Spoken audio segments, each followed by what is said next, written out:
Chào mừng các bạn đến với kênh của mình. Thì hôm nay mình sẽ hướng dẫn các bạn cách kiếm tiền trên phần mềm Mocha để chúng ta có thể upload video và kiếm được tiền nhé.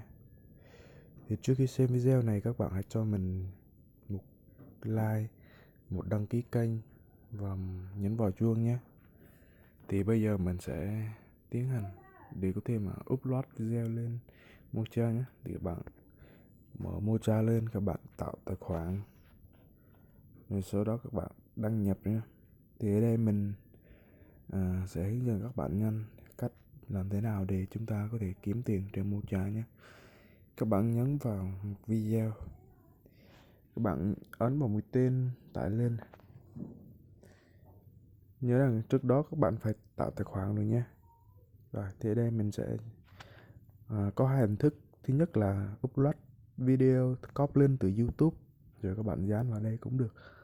Và cách thứ hai là chúng ta có thể upload trực tiếp từ máy của các bạn. Thì ở đây mình sẽ chọn là upload từ máy nhé. Rồi mình chọn video, mình chọn thư viện.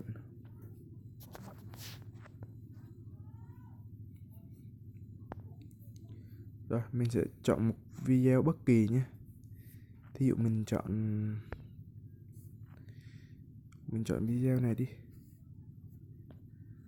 Đấy. Rồi sau đó các bạn sẽ ghi tiêu đề của video nhé. Ví dụ mình ghi cho người đi đường nhé.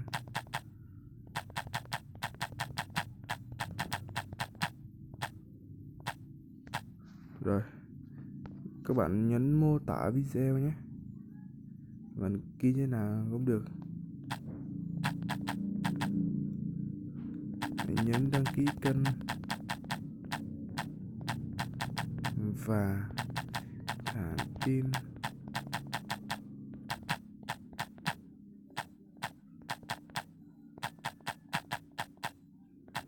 Thí dụ mình ghi vậy đi.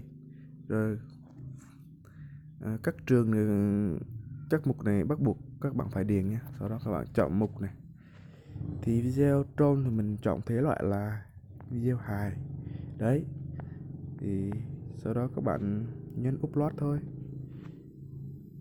Rồi sau đó nó sẽ chạy từ 1 đến 100 là các bạn đã đăng thành công nha.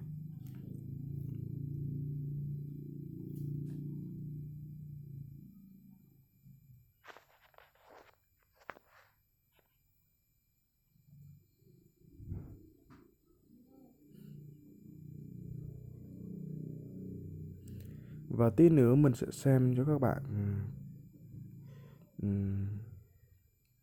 bằng chứng mà mình đã rút được một khoản tiền nhé. Rồi như vậy là đã thành công. Video đã được thành công và sẽ chờ kết quả của Mocha phê duyệt trong vòng 1 ngày nhé. Thì 1 ngày các bạn được tối đa là các bạn đăng 3 video nhé. Trên Mocha tối đa 1 ngày là 3 video nhé. Thì mình sẽ cho các bạn xem kênh của mình nhé. Các bạn ấn vào video này, rồi ấn vào 3 chấm này, chọn kênh của tôi này.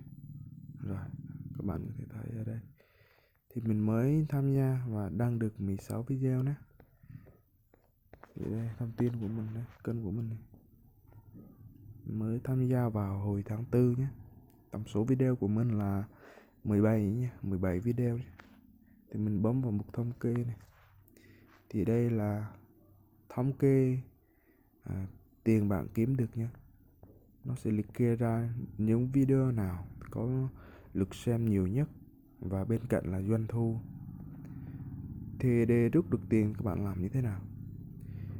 Khi các bạn có đủ từ 10.000 spam, mình cũng không biết phát âm tiếng Anh là gì, thì để đây mình cho các bạn xem. Mình trở lại, mình về trang chủ này, cái mục này này, spam này này, các bạn ấn vào đó. Thì hiện tại mình đang có 10.068 điểm. 10.068 điểm có thể đổi được tương đương với 10.000 đồng thẻ cào, 10.000 đồng Việt Nam nhé.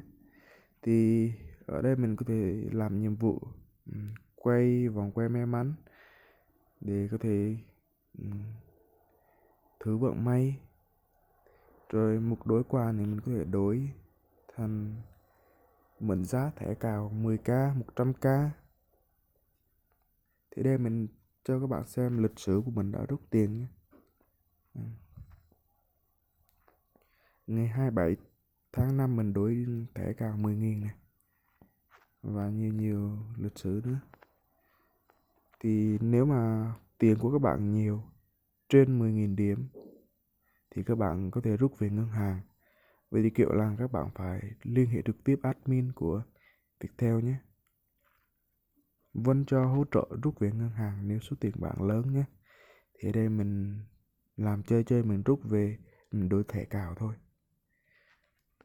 Thì trước đây là cách mà mình hướng dẫn các bạn kiếm tiền trên phần mềm Mocha. Các bạn đừng quên cho mình một like, một đăng ký kênh và nhấn vào chuông để nhận video mới nhất của mình nhé.